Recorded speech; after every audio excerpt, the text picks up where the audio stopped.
Started today. Welcome everybody.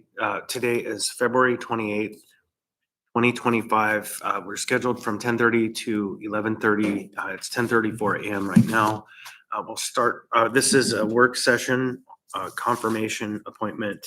It's AM 220-2025 from the mayor, executive appointment confirmation hearing, Marjorie Harrison, library director. So with that, we'll start with introductions. Mr. Perez-Verdia. Cameron Perez-Verdia. Mark Littlefield. Scott Myers. Anna Brawley. Christopher Constant. Felix Rivera. And from the administration. Mark Spafford. And Marjorie Harrison. perfect. Thank you. We have the clerk here and a member of the public. So the tradition here is we have a work session that is a confirmation hearing process so that when we get to the actual confirmation vote, we don't have to be doing this kind of level of question and answer, although members sometimes do, and because there's some point for getting it on the record at a regular assembly meeting. Our tradition at the beginning of the meeting is to allow the administration to make the first introduction. So we'll hand it off to Mr. Spofford, the Deputy Municipal Manager. Thank you, Mr. Constant. First of all, the mayor wishes that she could be here, so she sent, I guess, the next best thing, me here to say how proud we are and how happy we are to be here and introduce Marjorie Harrison to the body. And we're excited for her experience, background, professionalism, and every aspect of her experience that she's going to bring as the head librarian here for the municipality of Anchorage. So I'll turn it over to Marjorie unless there's any other questions or before we get started. Thank you, Mr. Stafford. And it's a pleasure to be here. Good morning, Assembly members. I really appreciate your consideration, and I want to share a little bit about myself and then, of course, answer some questions that I know you might have.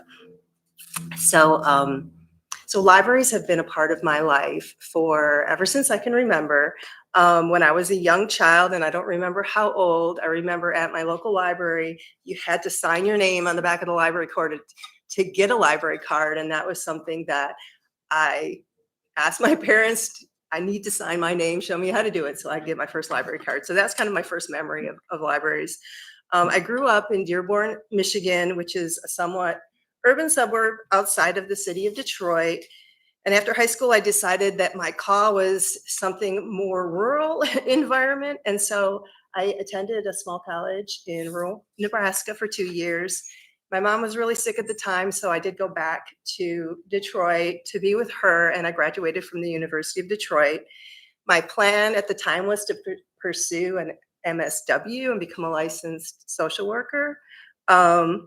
I did work in the field for a very short time after graduation, but my fascination with data, research, and a love of lifelong learning led me to library science. My first job in a library was at a small urban library in Detroit, which was a perfect space for me as a librarian with a passion to serve. I found a mentor there, and then I made it my goal to be a library leader. And so my love of lifelong learning, passion for serving and helping others, and commitment to continuous improvement and growth led me to new environments and challenges. Over the past 30 plus years, I've worked in various capacities in libraries, both public and state. I've worked in youth services, government research, digital collections, library consulting, teaching, and of course, my ultimate goal was a library director. So for the past 9 years, I've served as executive director of the Calcasieu Parish Public Library, which was a 13-branch library system in Southwest Louisiana. Two of our core values were community and adaptability, and I can say we lived those the most.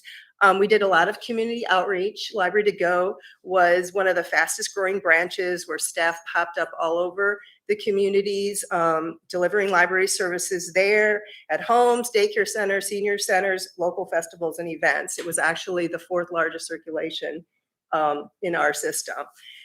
While everybody loved Library to Go, I have to say that the library was probably best recognized for its innovation, perseverance, and adaptability in times of crisis, most specifically following Hurricanes Laura and Delta, which hit just 2 months apart in 2020.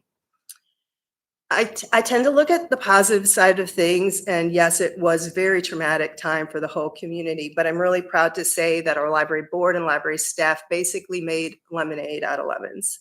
All 17 of our facilities were damaged in some way, and within 4 years, we reimagined, renovated, reconstructed, remodeled, and reopened all but 2 facilities. It took community connections, ingenuity, partnerships, collaboration, and of course, a lot of adaptability to make it happen. During this time, we even opened 3 branches in previously occupied bank buildings, allowing us to grow collections, expand services, and provide much needed programming space in our smaller communities. My leadership style is servant leader, and the community is always in my heart and at the core of everything we do. I believe that libraries are the ultimate community connector, linking people to possibilities, resources, information, and services. My overall vision and values as a library leader are strategy, open to opportunity, collaboration, and community.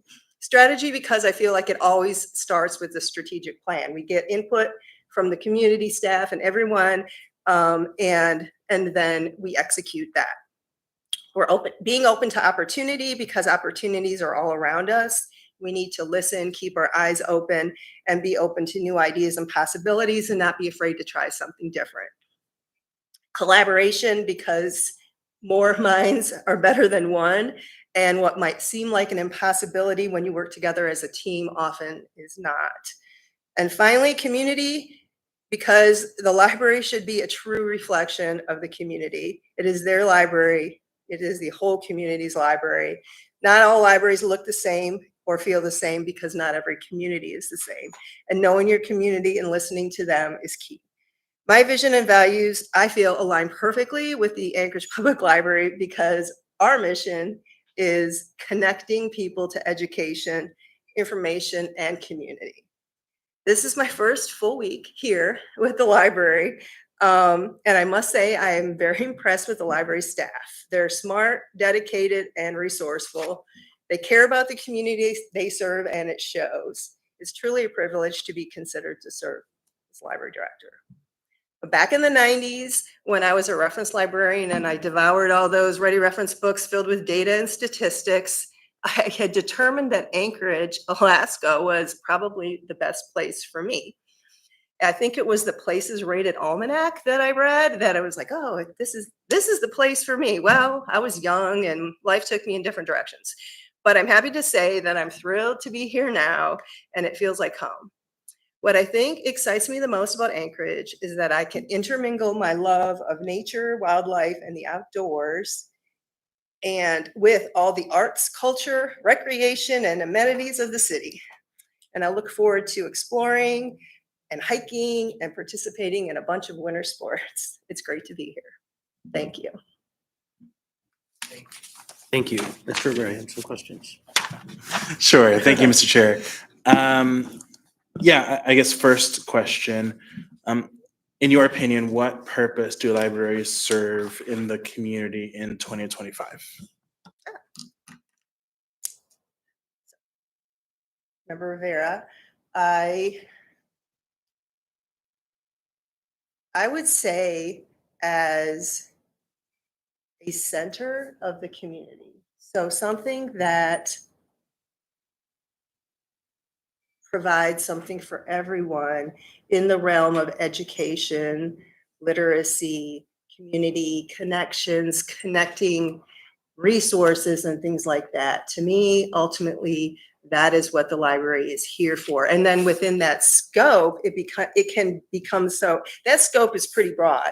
And so you can fit a lot of things in there. And so as, you know, our communities change, then we have an opportunity to actually grow and expand in those areas. So I really am a strategic plan type of person. And with that is community input. And so I feel like what that is that would fit into our mission is what we should be there for the community. Great, thank you. Yeah, as I understand it, the library recently, the Library Advisory Board recently adopted a strategic plan for the library, I think. So yeah, there's certainly those discussions happening. Yes. How do you second question I had, how do you balance different perspectives in the community as they intersect in the library? Two specific examples being around books and different perspectives around books. One part of the community may not want a particular book on the bookshelf, another part of the Right, community right. may. And then around events, one part of the community may not want the library to host specific events, another part of the community may. So if you could Yes. speak to how you balance those different interests. Sure. I first off feel like everyone's voice, should be heard because we are together as one. Um, but what I always do is I look to policy and collectively we write library policy, which could be programming policies, collection development policies, there are requests for reconsideration policies. And with all that policy writing, there's input and then there's approval, and I'm sure it goes through legal. And so to me, what I love about that is that then when there are, different viewpoints or different ways of looking at things, that we can look to the policy. And so usually that has worked for me in having those. So I do feel like having strong policies and actually having a bunch of input and creating those is important. So the challenges, so I know there are always differences of opinion in all topics. So once again, I would listen and then look to our policy and look to our leaders and follow. Thank you. Ms. Brawley. Yeah, thanks. And actually, a lot of the questions that are on my mind are ones that Mr. Vera had already asked. I think you kind of touched on what libraries are for, who libraries are for, some of the, I guess, contention around what we put in our libraries. Yes. I guess that maybe, so the thing that I do want to raise too, and because you mentioned you've met with staff and really thinking about that is this issue of, I mean, I guess I'll say it, just that there's a move by some to make libraries partisan, right? And not in a the two parties sense, but in a political sense broadly, and there's a very clear definition in our code of partisan and political activity, and there's a hard line that staff are not supposed to cross, right? And I know that our staff are very professional and aware of that, but I guess as I look ahead, I know there are some moves to essentially target nonpartisan employees, teachers, librarians, like really there's this is coming from the national level, and just it's something that I worry about. We don't exactly know what's going to happen, but I guess I wonder, just thinking about how to really be, you mentioned being a servant leader, but really helping to look out for staff's interests and look out for protecting them. And I just wonder, and again, I'm not asking you to comment on some of the things that I was referring to, because that isn't your role, but just kind of thinking about ways that you see to make sure that we are keeping our staff safe. We are making sure that folks feel safe at the library, and kind of, where you see maybe the limits of your role and where others could help, or things that maybe aren't your lines that you feel like you don't cross, right? And I know that's a vague question in some ways, but just wondering kind of what you're thinking about. And I think it gets back to Mr. Rivera's question of what does an effective library look like in 2025?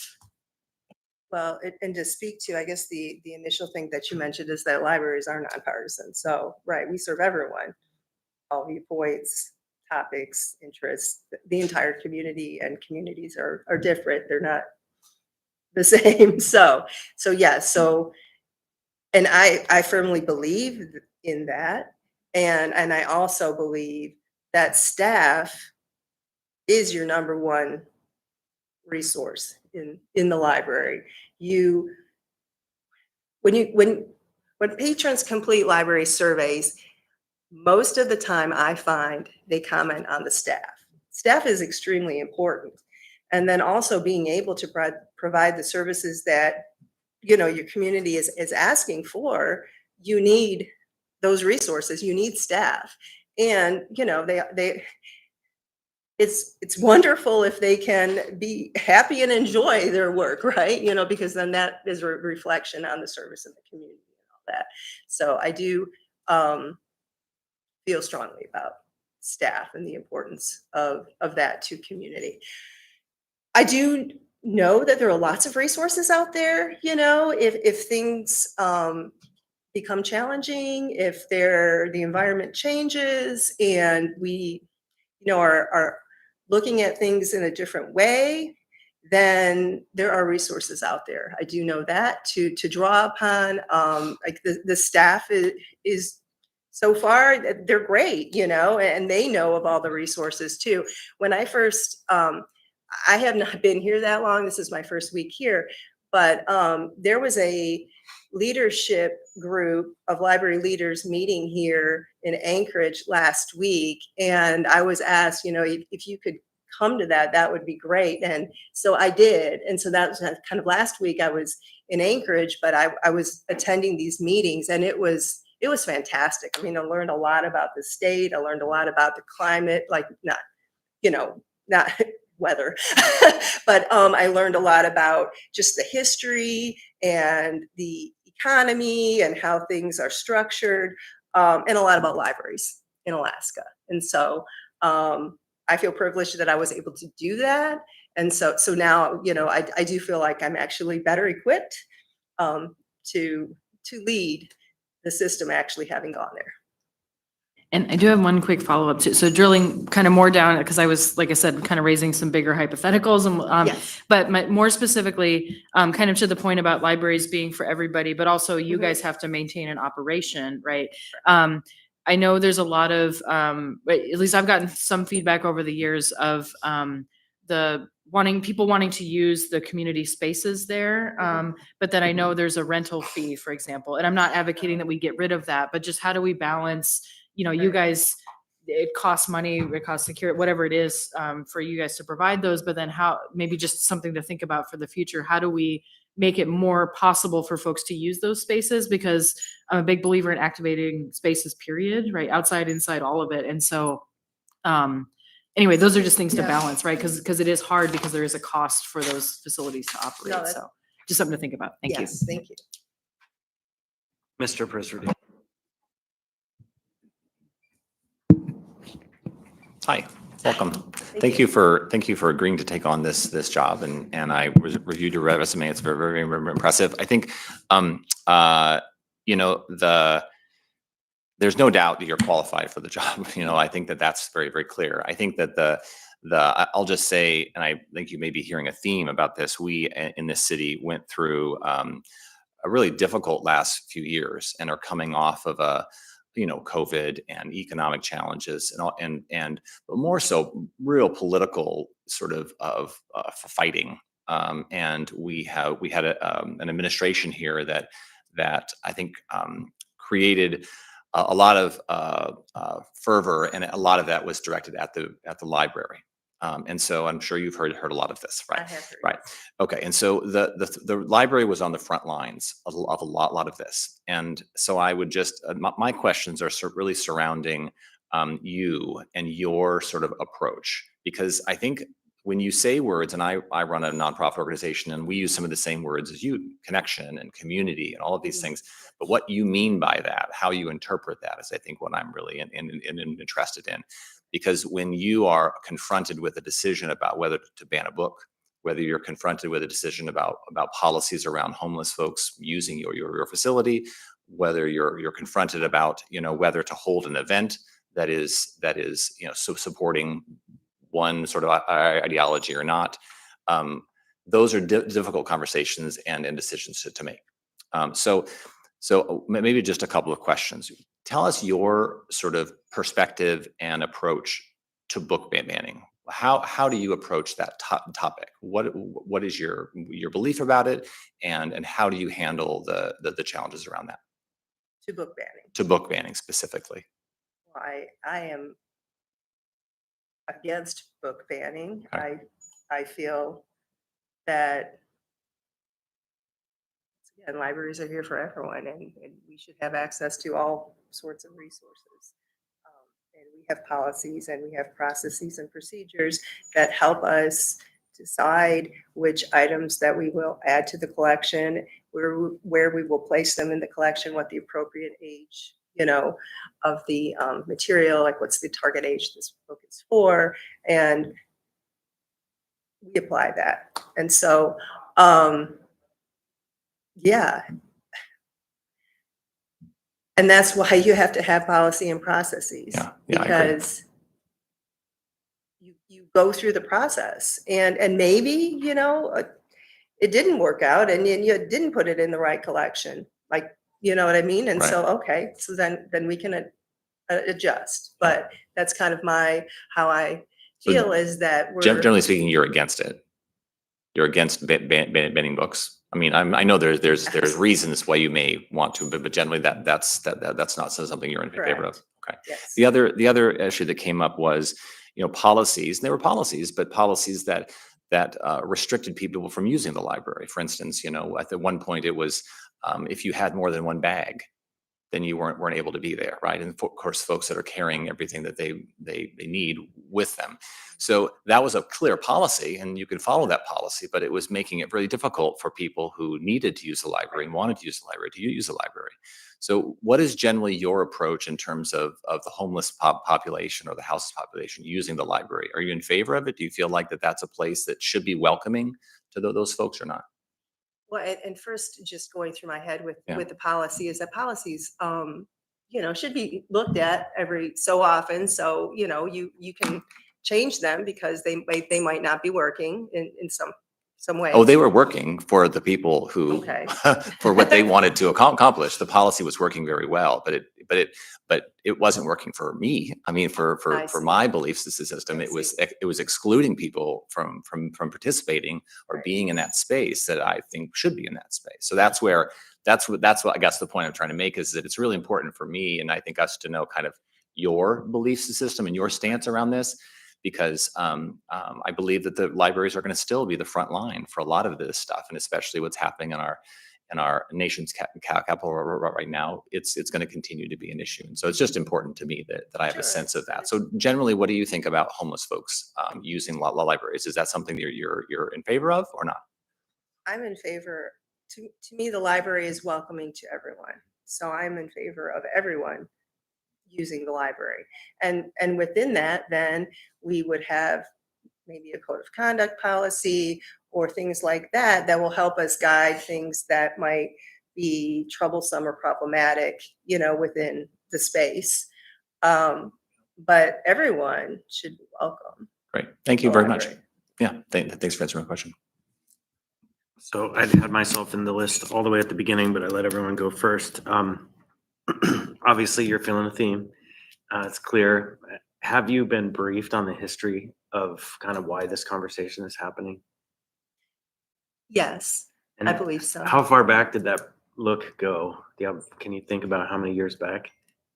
The kind of debriefing or the my conflict understanding? that we're talking about. Oh, okay. Well, and what I'm thinking of is probably around COVID time. Yeah, so it's fascinating. Depending on where you put your aperture, you can look back all the way to about the 80s. Mm, And there are records of resolutions and assembly actions. It's like this back and forth. There have been lawsuits that have been, brought against the municipality for certain actions that are against the rights of people. There have been policies established that create restrictions on who can use the places that we set up as public spaces, which is just to most of us pretty shocking. And so this is a great opportunity for you to tap into a community's history, right? And see Yes. what's going on. And so I think I could probably help you find some of these records because it's instructive to read. Like we have in our code a mandate that the librarian has a master's of library science. And there was an administration that just ignored it and it turned into a whole fight. And so I too agree with Mr. Presradia that your record demonstrates you are more than qualified for this position. And so that at least benchmark is met. And from a values proposition, what I'm hearing sounds great. So were you briefed because the conversation about homelessness is often wrapped into a conversation about public safety, and it's often wrapped into a conversation about just people's general fear. There was an incident in the library. You heard about that incident? And so as a result of that incident, the Assembly created in the budget positions for social workers to operate in the library, because we recognize that the location is open to everyone and there are people with special needs there, and we should meet their needs while they're there. Those positions have been a political football. Have you been briefed on that at all?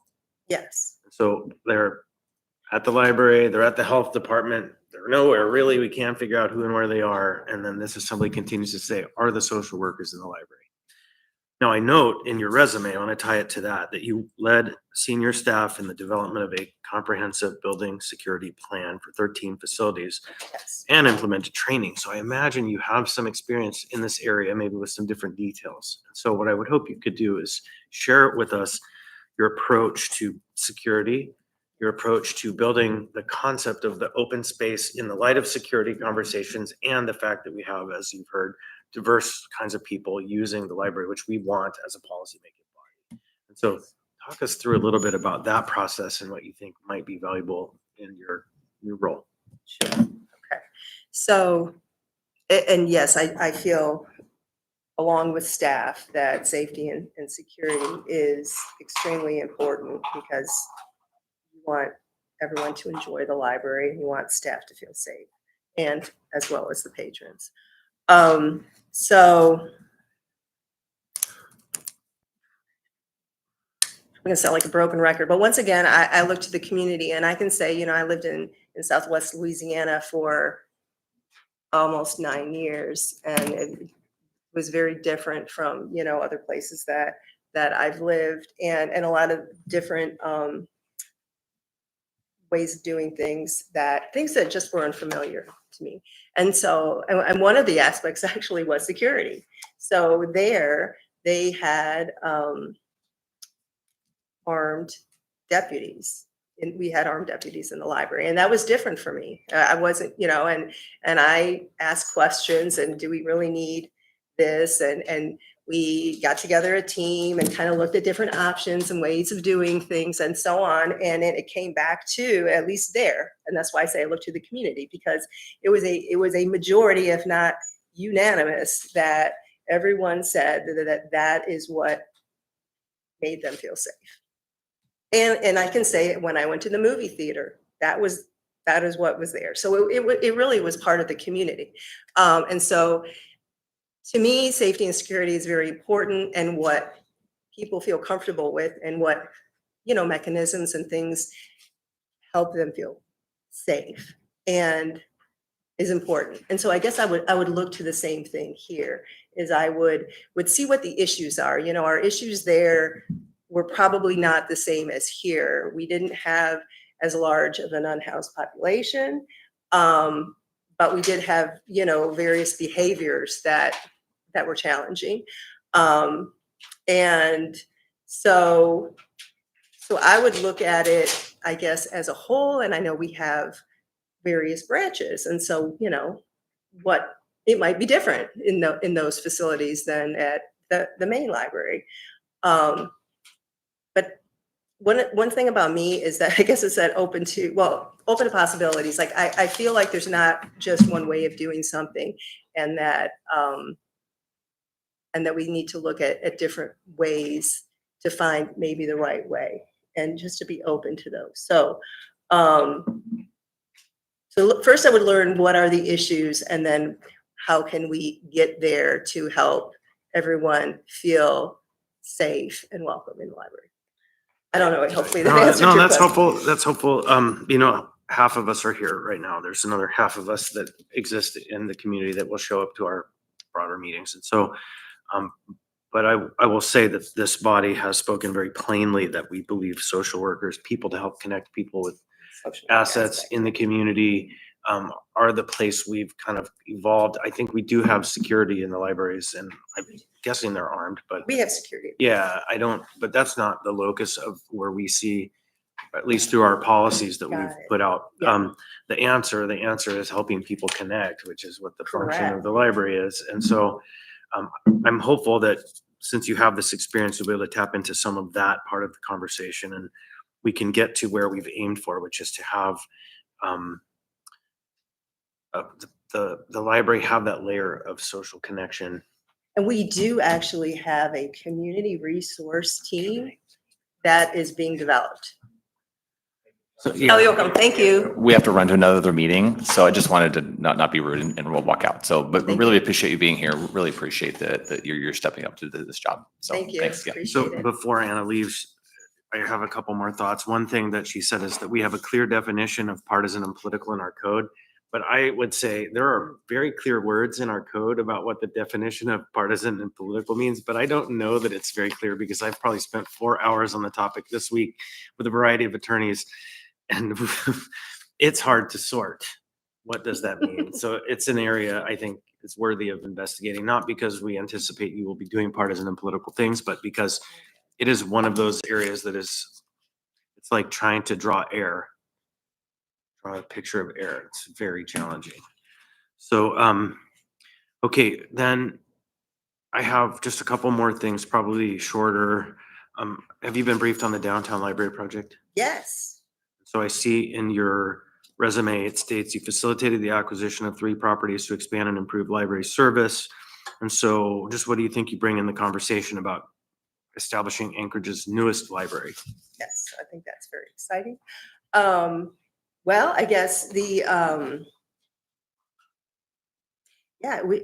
guess we're looking at the space and the functionality of it all. And so just bringing, I guess, my experience with, going into buildings and kind of looking at an empty space and reimagining how that empty space can be what you want it to be. We did a whole bunch of, community input sessions to find out what they wanted in the space. And so then taking that and then bringing it to the architect and then ensuring that you can make it work.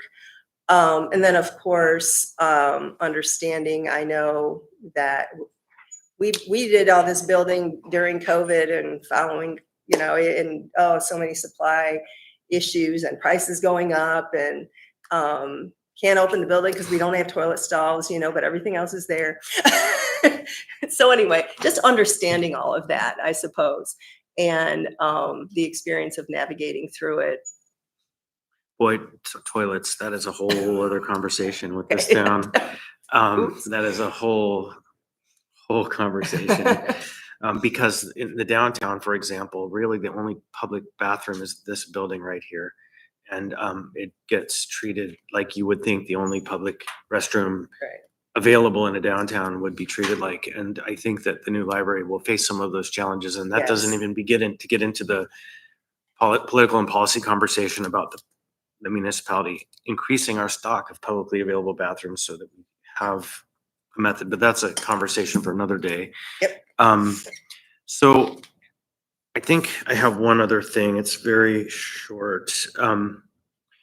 Now, your resume, I want to be really clear up front, doesn't show that you have lots of jobs in little bits of time, which would demonstrate some kind of something going on. It shows, though, lots of jobs in a lot of different places for plenty of time, enough time to establish that you are doing functional work for, the organization. And so Okay.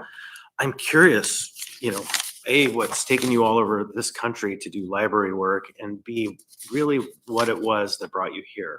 Like, I know you kind of talked about it, but like really what it was that brought you here, because this resume is like all over in places I love. And so, yeah. Well, and so some of the moves were family related, I can say to that.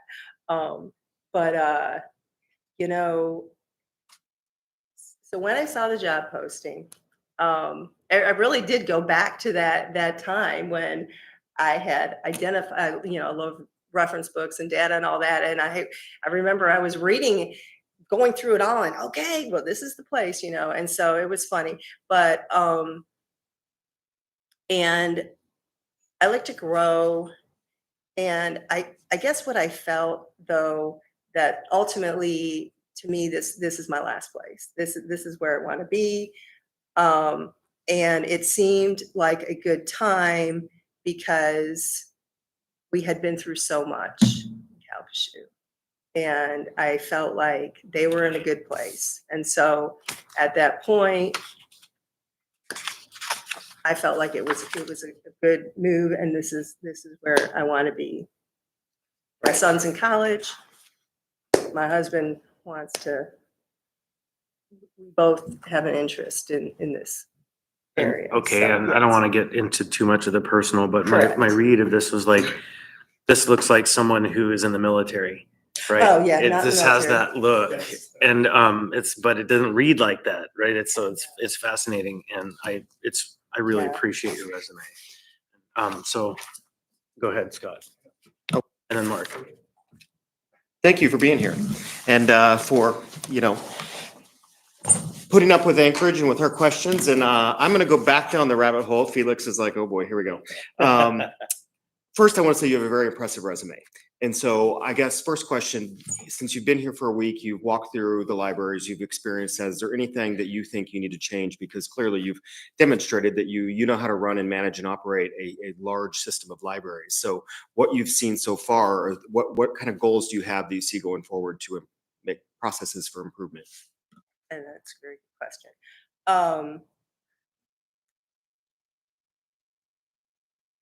Can't identify anything off the top of my head specifically, but what I can say is that once I'm going to dive in and I'm going to learn all about the community, the libraries, and get involved. And when I start doing that, and I walk around and I experience the library maybe more as a patron, from different levels and all that, I will definitely, start seeing things that, oh, what about this? What about that? And so I can't say that anything jumped out at me right away. I mean, I know there are definitely projects that we have going that I want to move forward. And so I think I've been more focusing on let's get those done. Let's look at that. And then just kind of take it leisurely, because oftentimes, it just comes to you when, and I can say this about signage, I can say this about accessibility, things like that.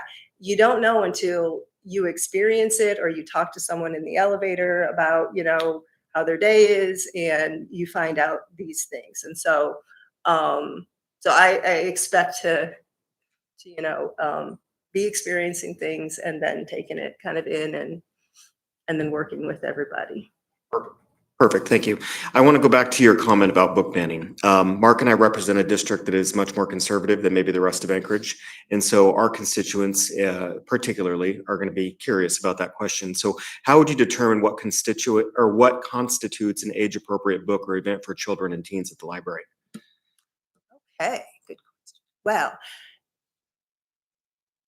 I mean, kind of what we learn in what I learned, I guess, going through library school and, being a part of libraries is you oftentimes, it had a particular age group in mind, the author did when they wrote the book. And so that should resonate. Was it something maybe more of a mature topic, but actually written for a younger audience, or with novels or fiction, what are the ages of the characters, and who would be interested in this? I mean, adults can be interested in stories about 10-year-olds, true, but most of the time, it's reading level and it's age appropriateness and things like that.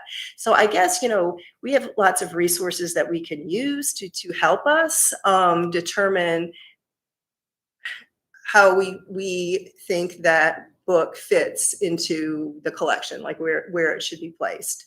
And sometimes they cross the line, and sometimes things are maybe written more for children, but they're mature, and so the expectation is maybe an adult will read that book with the child as opposed to the child reading it on their own. So Since you spoke about your experience in Louisiana versus your experience in other locations, yes. I want to go back to that because our library in Chugach Eagle River, for instance, may be different residents, different constituents using that as opposed to folks in downtown Correct. or in midtown. And so if you were against banning a book, for instance, would that be something you would allow in specific location, specific library, if that's what those patrons wanted? Or would it be across the board? I mean, I would say my initial thought is that it would be across the board because that is our policy. Now, I understand that some policies you can make more branch specific, and if that's the case, then that's the case. But typically, and I know ours here is across the board. So, I mean, I would apply the policy across the board. Okay, thank you. Mr. Littlefield. I hate being last because all the thunder's been taken, but I just have a quick question. This is more personal, and I really like to know you better. I granted you have an impressive background and you're definitely well versed for the job. Every job that I've taken, I've always looked at it. First course is pay. You know, that's the number one driving factor. And the second one is, what am I going to get from this position that will benefit me? I'm old now. I won't take any more positions. So what are you looking forward to getting out of this that will benefit you if you're not going to stay here forever? It sounds like you are, but if you're not, what are you going to get out of this position that will benefit you in the long run? Well, for one thing, I really do want this to be my forever home. I would say I like challenges, so I will benefit from that. I can see that now that there'll be, because to me it's an opportunity to learn, and ultimately that is what I guess I like, is that lifelong learning. And so that's probably why I like challenges, is that I feel like you grow from them and so on. So I think I will benefit from the experiences, just even the way it's structured. The library is structured here is different from other experiences as a library director that I've been. And so I think, once again, it would be a growth opportunity for me, and just, enrich my life. Perfect. Thank you. So I actually have a couple more questions. One of them I'm doing some research on. It's going to take me a minute, but the first one is, have you had engagement with the two groups that really have a thumbprint on the operation of the library advisory board and the Friends of the Library? So I had a meeting with actually the Library Foundation, And there's third group, Library Foundation, Yes. right? but not yet with the Library Advisory Board or the Friends. But I believe their meetings are on my calendar, and they're probably going to happen semi-soon. So I'll definitely want to get involved with that. I'm still doing quick research on if anyone else has another brief question. The research I'm doing is into the reconsideration process. Did you have a chance to review that? Yes, I have. And so that was the last major contention with the library. The previous policy was that, and it's very unusual, our boards and commissions are almost universally, with very low exceptions, advisory. And it was a very strange section of the code that it said they set any and all policy. There was no other section of the code that said that. And so we corrected that after this very kind of difficult community period. And ultimately, we set up a process, I believe, and I was hoping to read it, but it's not popping up easily, in which ultimately you have the power as the director of the library to make that final call. Yes. And so I think depending on where you're from in town, it doesn't really matter what your values might be on this or that question. That is a pretty grave and great power in the context of decisions on what people will learn or not, what people will be able to access or not. So I guess maybe it's not a question per se, it's more a recognition of the gravity of that authority that's been vested in this position, and if confirmed, you would have. I understand that, and the previous library that I worked in, it was the same way. And we did have requests for reconsideration in that system. Mhm. And ultimately, it was my decision in the end. So you have some experience in that array Yes. arrangement. Okay, well, that's probably sufficient for my needs then. Anyone else with questions? Okay, and we generally offer the candidate the opportunity, if confirmed, to swear in on the dais at the meeting when it's formal and kind of, is that what you prefer? To do it on Tuesday? Absolutely. And so we honor and welcome you to bring your family or friends or anyone you wish to bring with you. It's kind of a nice little ceremonial part quite towards the beginning of the meeting. So don't be late. I will. All right. Thank you. With that, then I think we'll go ahead and adjourn. We'll be back at 40 after for our next confirmation hearing. Thank you, everybody.